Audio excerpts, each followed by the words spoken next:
So, what is the good life? Is that good? Or more of, what is the good life? You gotta pause. So, what is the good life? What is the good life?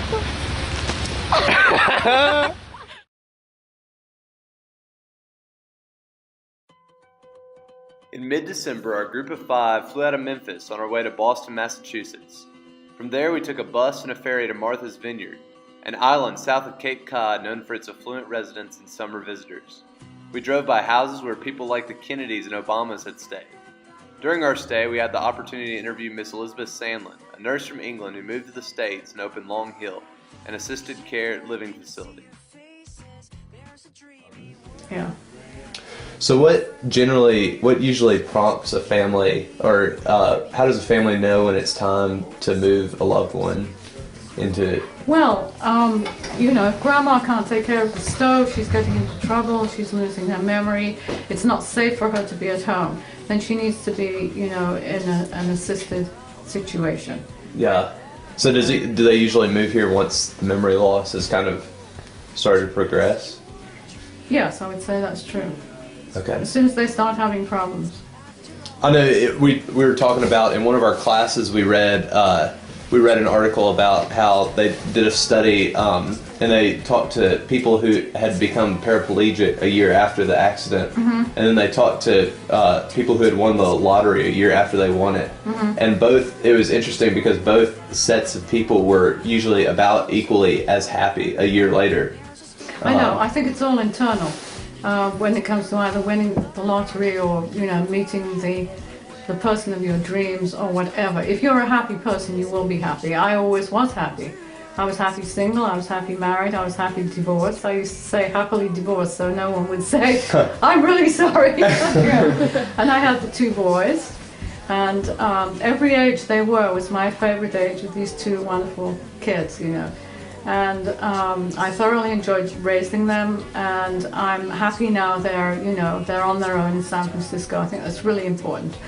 So that's the way of it. And when it comes to people who get sick or have problems in their lives, if they're a sort of problem-solving person and a happy person, they will find a way to be happy. Right. And if they're not, they'll find a way to be miserable even when they win the lottery. So you think people can find happiness wherever they are? It's an internal thing, definitely. Now, the guy who wrote this article, his theory was that people are able to synthesize. His phrase was synthesize happiness and to create their own. Do you think this happiness for your residents? Do you think this synthesized happiness is equal to that of an independent person? Can be. It can be. I think it's how you process your life. I think the good life is the way that you process everything that happens to you, and it is an internal thing. After interviewing Miss Sandlin, we went to go talk to Bob Carroll, a man with a very different attitude towards facilities like Long Hill. And our other one was. Who'd you interview? We interviewed, I don't know if you know Elizabeth Sandlin. She runs the Long Hill Retirement Facility.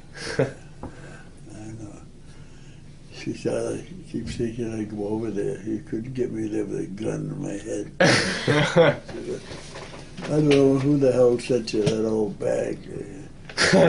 She runs a scummy nursing home, as far as I was. Did you go out there?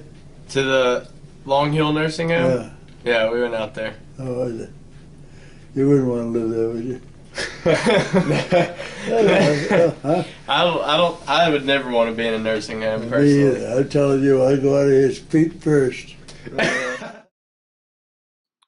There are many memories that we were able to carry away from the trip, but our interview with Bob Carroll was something special. It was different. What is the good life? Can you tell us? Yeah. You associate with people you like and treat them right and do what you want to do. Don't do what somebody else wants you to do. If you want to be a goddamn dermatologist, fine. But if you'd rather be an ornithologist, do that too. No, I mean it. How many people do you know that spend their lives doing something just so they can retire? And then you can drop dead the day you retire. The hell with that. I figure living every day. AA is a wonderful philosophy. I don't know whether you know anything about Alcoholics Anonymous or not, but it's you get to know yourself. Some people try to follow it up with all this God stuff, but I don't believe in God, so I don't have that problem. But you know, it's getting to know yourself and do it. The best thing I know, the equipment you can have. And I was having trouble because every time I went to an AA meeting, there was somebody, God this, God that. And what the hell? I was in the invasion of Iwo Jima. And, you know, you don't see God there with all the 19-year-olds trying to kill themselves. You know, all that. And you get out. Anyway, I'm getting ahead of myself. But you look in the mirror every day and do an inventory. That's the best thing that I found in AA. You get to know yourself and you get to judge yourself.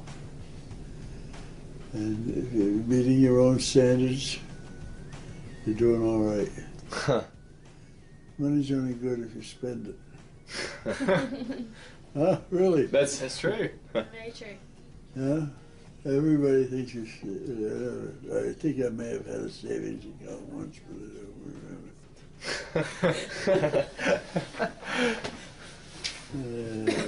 But I've had a good life. You always had plenty of down. Everybody has ups and downs.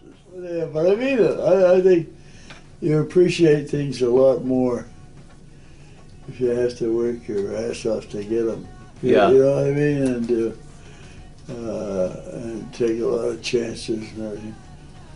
Have you lived the good life? Yeah, I think I've been. I've been at the bottom and the top, and now you fall back again. You know, your old age is dog shit. Right? Yes. So would you say, are you living the good life right now? Well, compared with most 89 and 90-year-olds, yes. Definitely yes. No. Andy from The Office once said, "I wish there was a way to know you're in the good old days before you've actually left them." We went out looking for the good life, and we came home after living it. Stop looking for it. The good life is here, right now. It's up to us to go and seize it.